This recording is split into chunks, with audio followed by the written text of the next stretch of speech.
Hello viewers, কেমন আছেন আপনারা? আশা করি ভালো আছেন। আজকে আমরা দেখব, আমরা যারা ফেসবুক ব্যবহার করি সেই ফেসবুকের মাঝে একটি অপশন আছে, সেটি হচ্ছে save browse option. Save browse অপশনের মূল কাজ হচ্ছে, আপনি যদি ফেসবুক ক্রল করতে করতে মানে কোনো ম্যালিসিয়াস অ্যাপস বা ম্যালিসিয়াস কোনো লিঙ্ক বা সাসপিশাস কোনো লিঙ্কে যদি আপনি ক্লিক করে থাকেন ভুলে, সেটি আপনার প্রোফাইলটি হ্যাক হতে পারে সেই কারণে। তো সেটিতে যখন আপনি ক্লিক করবেন, সেভ ব্রাউজার অপশনটি আসলে অন করা থাকলে সেটি আপনাকে ফেসবুক অ্যাপ সেটাকে আপনাকে সচেতন করে দেবে বা অ্যালার্ট দিবে। তো চলুন দেখি কিভাবে আমাদের যে সেভ ব্রাউজ অপশনটি আছে সেটি আসলে কীভাবে এনাবল করতে হয়। তো সেভ ব্রাউজ অপশনটি আসলে খুবই একটি ফেসবুক ব্যবহারকারীদের জন্য একটি ইফেক্টিভ এবং কার্যকরী একটি সেটিংস। তো আমরা দেখব সেটি আসলে কিভাবে এনাবল করা যায়। তো সেটি এনাবল করার জন্য 3 লাইন সম্বলিত যে অপশনটি আছে আমাদের প্রোফাইলে, সেখানে প্রবেশ করব। প্রবেশ করার পরে সেটিংস নামক যে অপশনটি আছে সেখানে আমরা প্রবেশ করব।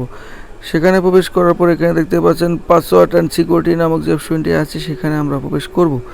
প্রবেশ করার পরে কল করে একটু নিচে যে এখানে দেখতে পাচ্ছেন সেভ ব্রাউজিং নামক যে অপশনটি আছে সেখানে আমরা প্রবেশ করব। প্রবেশ করার পরে এখানে যে অপশনটি আছে সেই অপশনটি যদি আপনি এখানে প্রেস করেন বা ক্লিক করেন, তো এখানে একটা টিকমার্ক সম্বলিত একটি অপশন আপনারা দেখতে পাচ্ছেন। এই টিকমার্ক সম্বলিত অপশনটি এখানে থাকলেই আপনি যদি কোনো ম্যালিসিয়াস বা সাসপিশাস বা আপনার ফিশিং কোনো লিঙ্কে যদি আপনি ক্লিক করার সাথে সাথে সে আপনাকে নোটিফিকেশন বা অ্যালার্ট করে দেবে যে এটি একটি সাসপিশাস বা ম্যালিসিয়াস স্ক্রিপ্ট বা ম্যালিসিয়াস লিঙ্ক।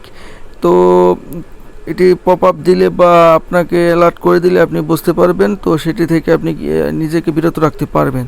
তো আশা করি বুঝতে পেরেছেন আপনারা কীভাবে সেভ ব্রাউজারের অপশনটি এনাবল করে রাখবেন। এটি এনাবল করে রাখলে আপনার ফেসবুকের অ্যাকাউন্টে অনেক সিকিউর থাকবে এবং হ্যাক করা থেকে অনেকটাই সিকিউর থাকবে। তো আশা করি বুঝতে পেরেছেন কীভাবে সেভ ব্রাউজিং যে অপশনটি আছে সেটি এনাবল করে আপনার ফেসবুক অ্যাকাউন্টে আরও বেশি সিকিউর করতে পারেন। ধন্যবাদ সবাইকে আমার টিউটোরিয়ালটি দেখার জন্য, এবং আপনি আমার চ্যানেল যদি নতুন হয়ে থাকেন তাহলে অবশ্যই আমার চ্যানেলটি সাবস্ক্রাইব করবেন।